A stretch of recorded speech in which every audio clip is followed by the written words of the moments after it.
Welcome to Story Chats at Inspi Romance. I'm Elizabeth Madry, and I'm here with my two co-hosts. I'm Narelle Atkins. I'm Valerie Comer. And Cooney. And Cooney. I'm not Cooney. This is Cooney. Carry on. Today we are going to be having a conversation sort of about a primer or beginner's guide to CCR. This is coming from a listener question that we got via the contact form at inspiromance.com. So if you ever have a thought or episode suggestion, please feel free to do likewise and just shoot us a comment. We might take you up on it. And we might not. We might not. Yeah, no promises. No promises. So the question basically was from someone who found Story Chats. And then because of that, they dove into contemporary Christian romance, having thought that CCR was something completely different than what it is. And so they found this whole new world that they hadn't realized was available, which I love. I think that's fantastic. And so then she was asking about the difference between sweet/clean and Christian romance. And so we're going to start there. And I think for all of this, the initial caveat needs to be that you're going to get 3 opinions on this podcast, and possibly more than 3 opinions on this podcast. Cat might have one.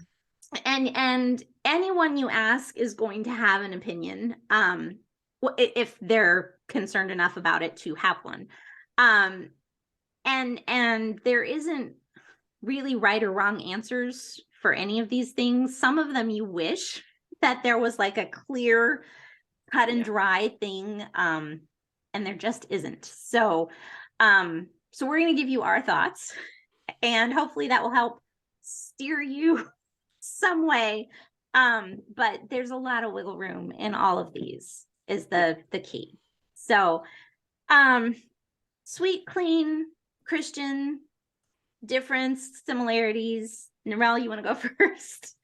I will. So if you were to say, what is one thing that would be a difference between define what sweet, clean is versus Christian? Mm-hmm. Actually, I'll say there's 2 things. The first one is that contemporary Christian romance at its core has at least one character, usually at the start of the book, who has a faith in Jesus Christ as their Lord and Savior. Mm-hmm. And typically, if the second character, the hero or heroine, if one of them doesn't, they come to faith during the story. And usually by the end of the story, they're both, if not committed Christians, they're on the way or very close to being committed Christians. So that would be the first thing I'd say about Christian. Then sweet, clean, I don't assume a Christian worldview in sweet, clean. Yeah. Now, and I've never assumed a Christian worldview in sweet, clean. I see sweet, clean as being different to steamy, and I see the bedroom doors closed. There's there's no explicit language in terms of intimacy in the story. If the characters are intimate, or if any action's happening below the shoulders, pretty much, it's probably not going to be on the page, but it might be implied. And I see that as very much a general market distinction between, if you look at the spectrum of romances, from the very hot and heavy end to the very clean and wholesome end. And I see sweet, clean as sitting in that section. And then sweet is probably got a bit more intimacy or whatever than clean does. So clean is squeaky clean. Okay. So how's that as a starting point? That's a great starting point. Valerie? That kind of works. Yeah, I agree that the Christian romance will have some sort of a faith arc. The characters are going to, in most cases, do more than pop a prayer here and there and have a mention of having gone to church. Mm-hmm. Occasionally, that's all you'll find, but usually you're going to find them, both characters, not necessarily to the same degree, but both of them thinking, maybe talking to somebody, maybe, listening to a sermon, maybe whatever, where they're thinking through some aspect of their faith and hopefully growing a little. Now, some of them, like Narelle said, might start out the book not believers, but whoa, that offended the cat. But there's going to be some sort of growth, and if you've got a novella, then there's not a lot of room for that growth to be big on the page, but a longer novel is probably going to have more.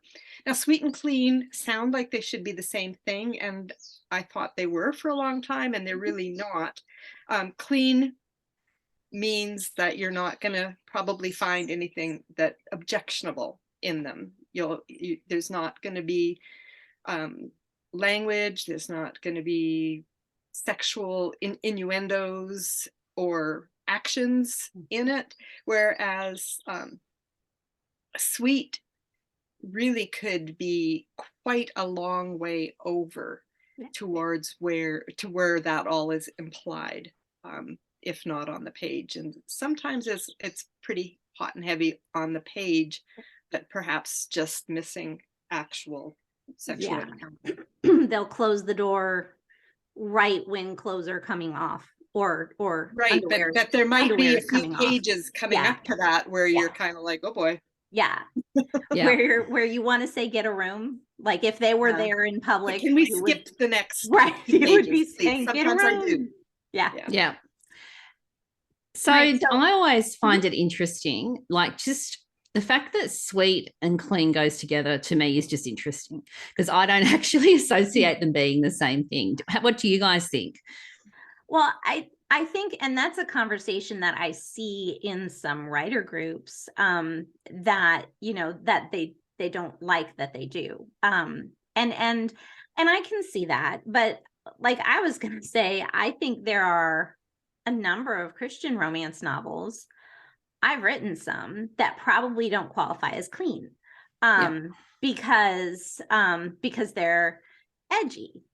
Is what in the Christian romance world, they're like, oh, this is edgy, you know, and we've talked about Jennifer Rodewald's Blue Columbine, as an example of that. My book, Wisdom to Know, is not clean. There is some stuff that happens on the page that is not squeaky clean. They don't have sex. It's certainly implied.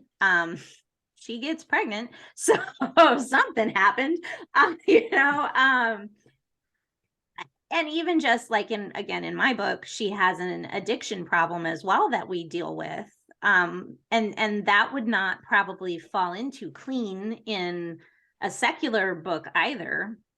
So so just because it's CCR doesn't necessarily mean it's so it doesn't go from clean to dirty. It goes through edgy to get there. Right. Well, and then there's this whole, the steamy authors prefer, I think, steamy or spicy to dirty, which again, I get, because I agree.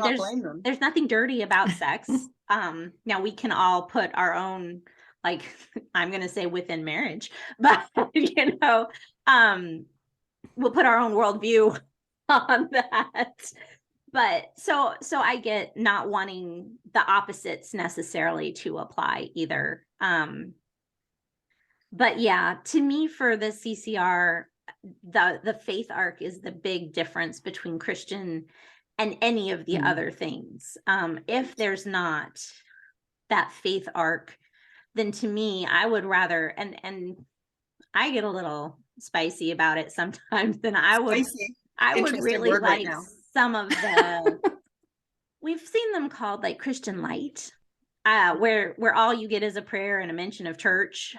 I would saying grace before a meal. Yeah, I would rather those were called sweet, personally, myself. But you know, that's me. I get to have my opinion. I agree. And particularly if there's authors who write both explicitly Christian and then not under the same name, it can get pretty confusing. Yeah. For readers. And I do read sweet/clean. Yeah. Either romance. But what I really miss then is the faith element. And sometimes the fact that it's not there in a story where it would have been natural. Yeah. is jarring. Yeah. And other times I'm just like, you know what? I need a funny rom-com, and I know this author can deliver it, and it's all good. I know I'm not going to get the faith element, but I'm also not going to scorch my eyeballs. And so I'm going to enjoy it. Yeah. And I think Narelle's point of adjusting your mindset when you go into sweet or sweet clean, you know, just understanding that the Christian worldview is not going to be there.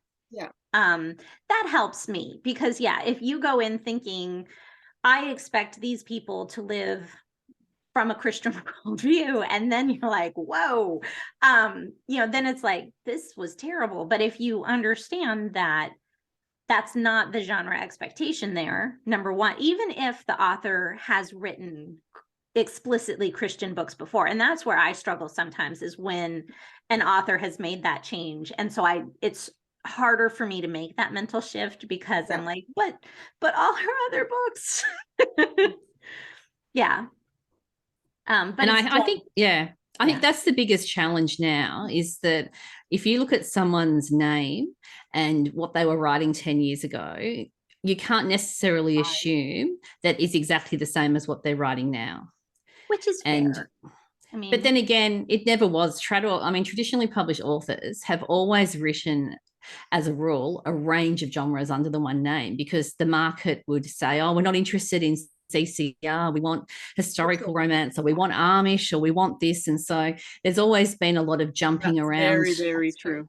With genres. And so I think to expect that someone who's jumping around, I mean, it's really hard. Like, I'm not going to judge an author for deciding to switch one way or the other, whether that's from writing general market to going to Christian, or vice versa. But it can be really confusing for readers who don't sort of have that background of understanding what's actually going on behind the scenes as well. Well, and, you know, I've gotten enough reviews that are like, I didn't realize there was so much faith in it, that I can see where if you are trying to gear your career towards maximum income, which I will never shame anyone for doing, like, that this is a career, you deserve to make an income.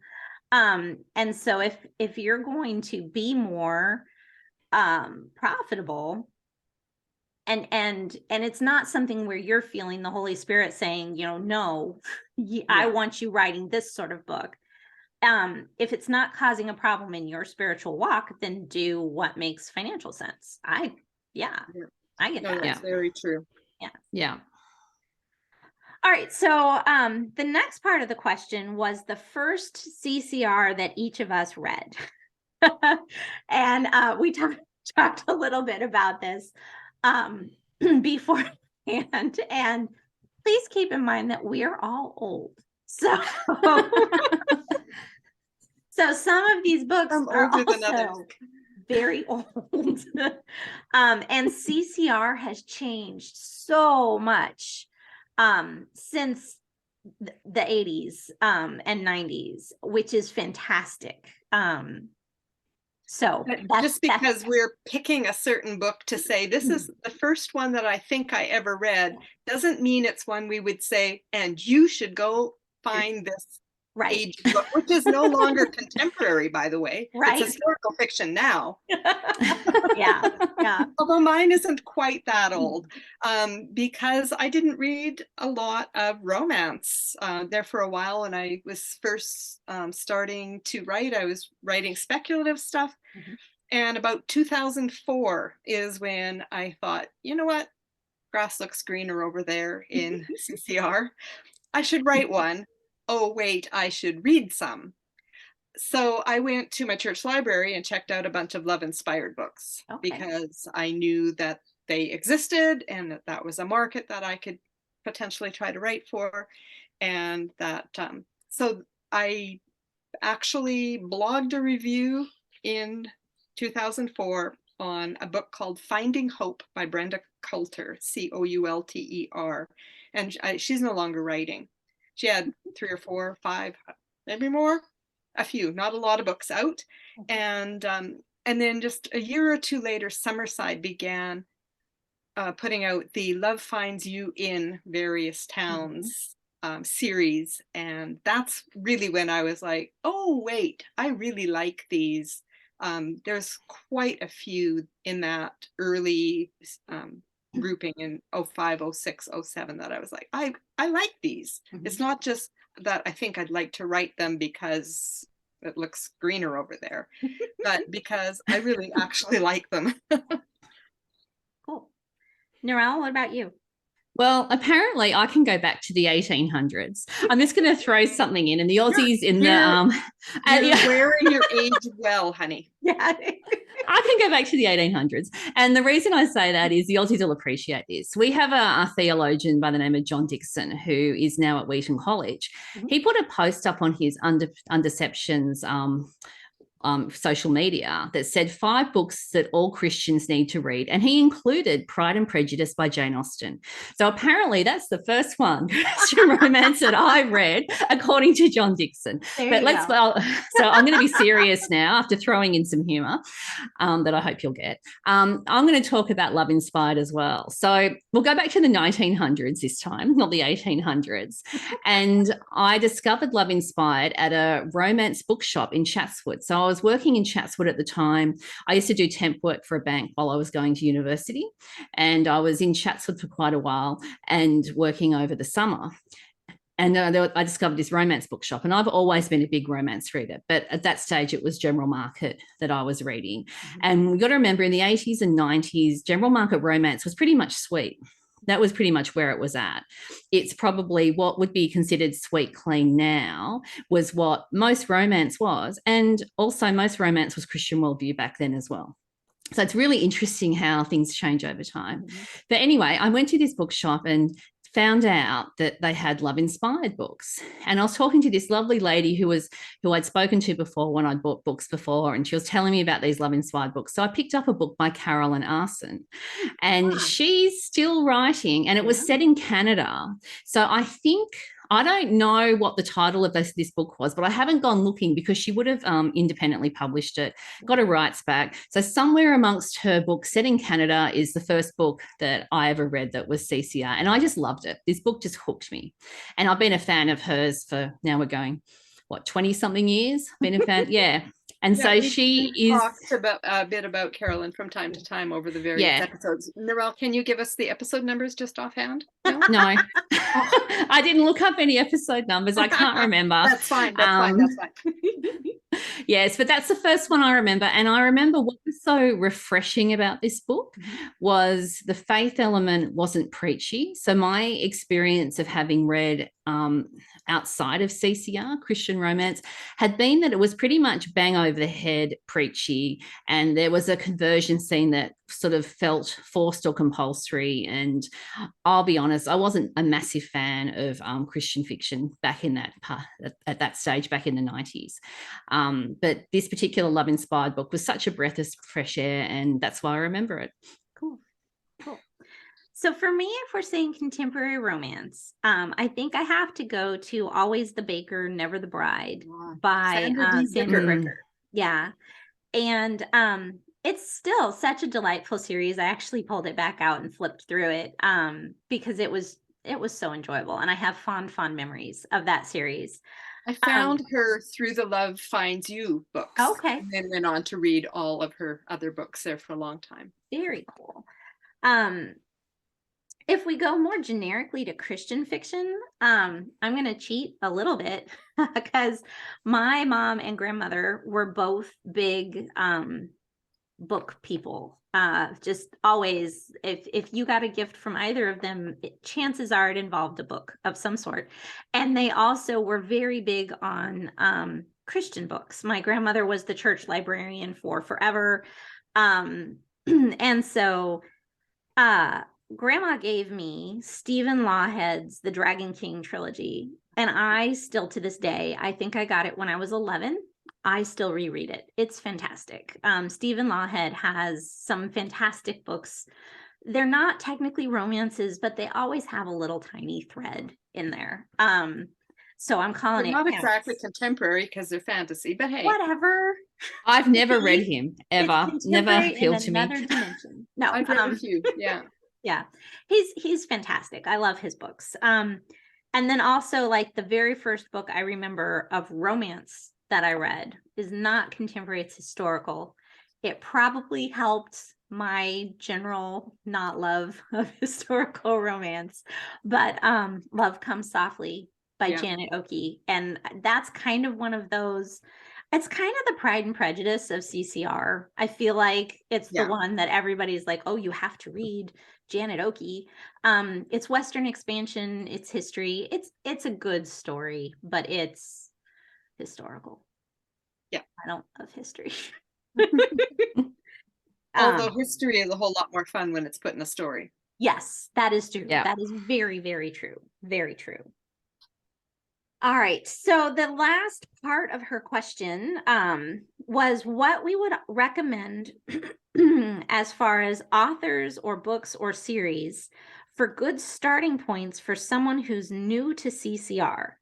So do we have another hour now? Right. Yeah. So here again, I want to mention, we're trying not to go forever. We're going to miss people. We're going to miss people who we adore. Please, if you are the person who we missed, know we love you. And Probably. we did not miss you intentionally.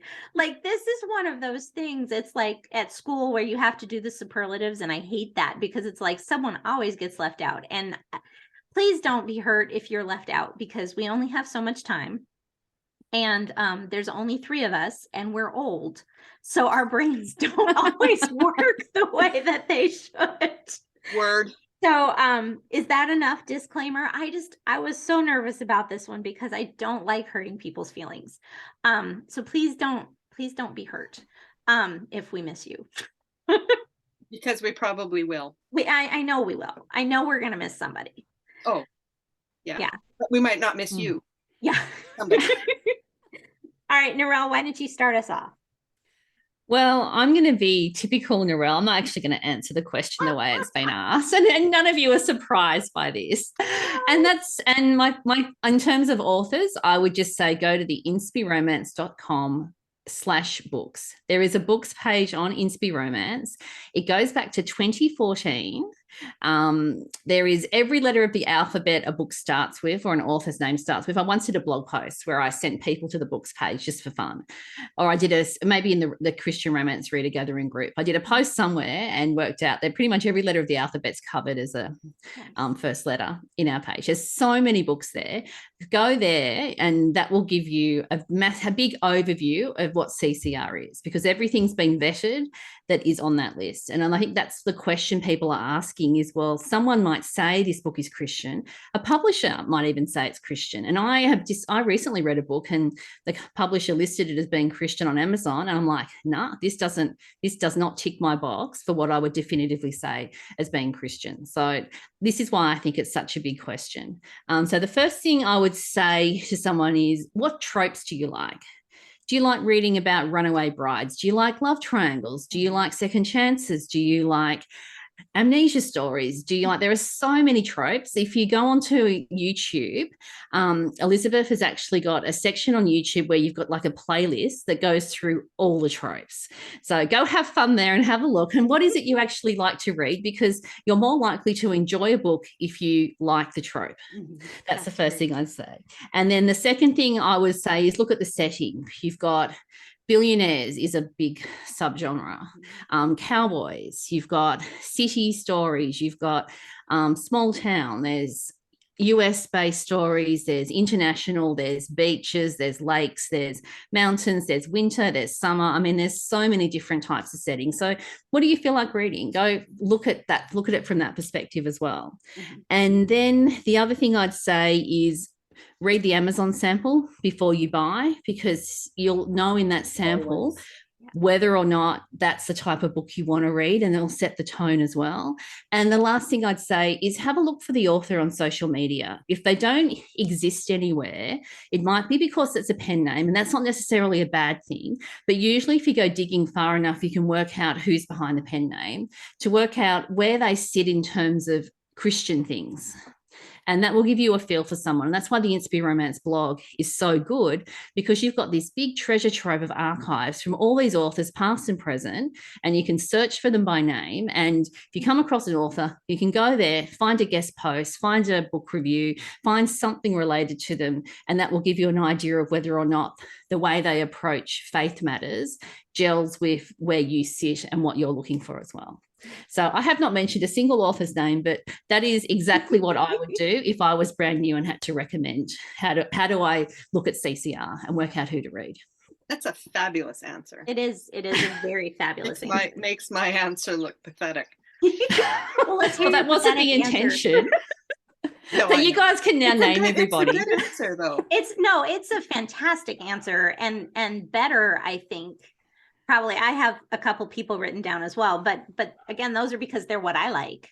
Whereas Narelle helps you find what you might like, which is the better. Sure. I did have Inspi Romance on my list though as a place to start. So, and one of the things there too is we have always on Inspi Romance, we've been running for like pushing 10 years now, and we've always had a mix of independent and traditionally published authors. We've got almost always 2 or 3 love-inspired authors. We often have 1 or 2 published by other houses, or 3 or 4.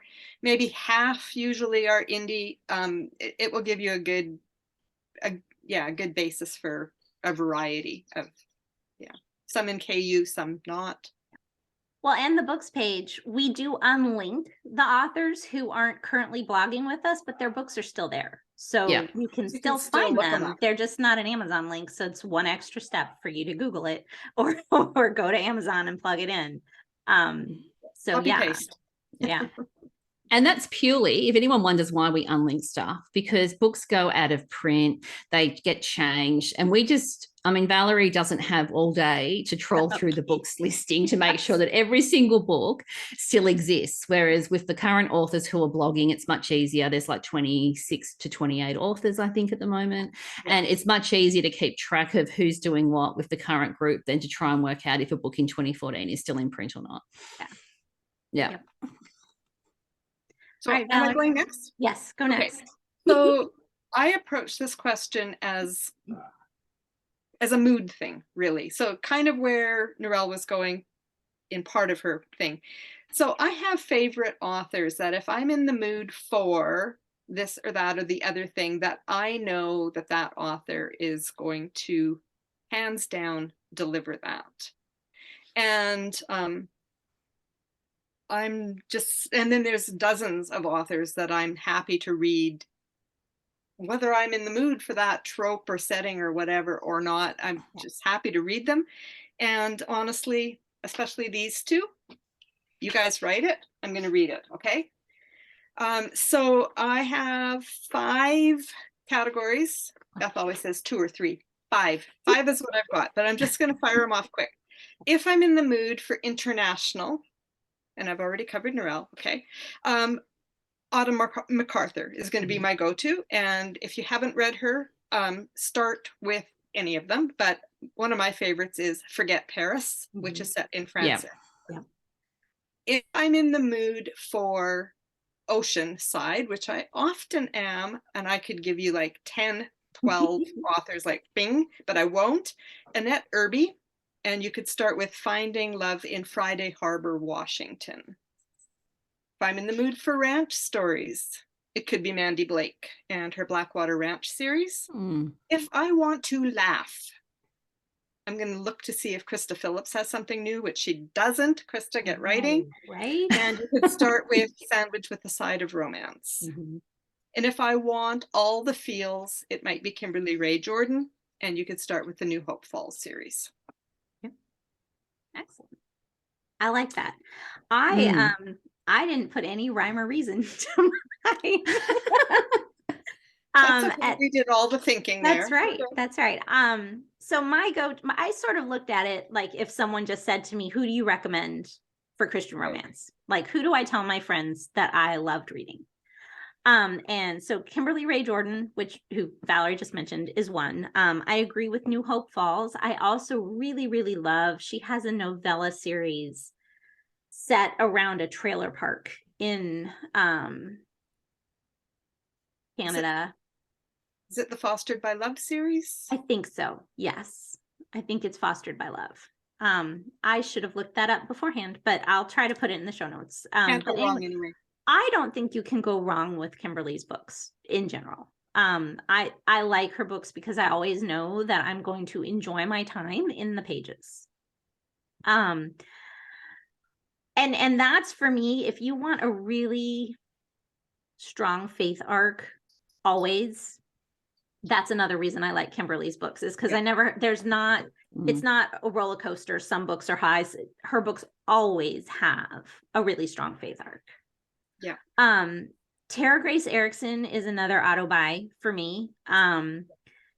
Again, with the strong faith, but also I love her characters. They feel like they could be friends. They're people who I want to live next door to. And I like that about them. And then finally is Heather Gray. She's slower to publish. She's back at it, which I appreciate hugely. And Heather is, to me, the perfect blend of faith and humor and hard topics. Her books always have all three. I always laugh out loud. I always am spiritually challenged.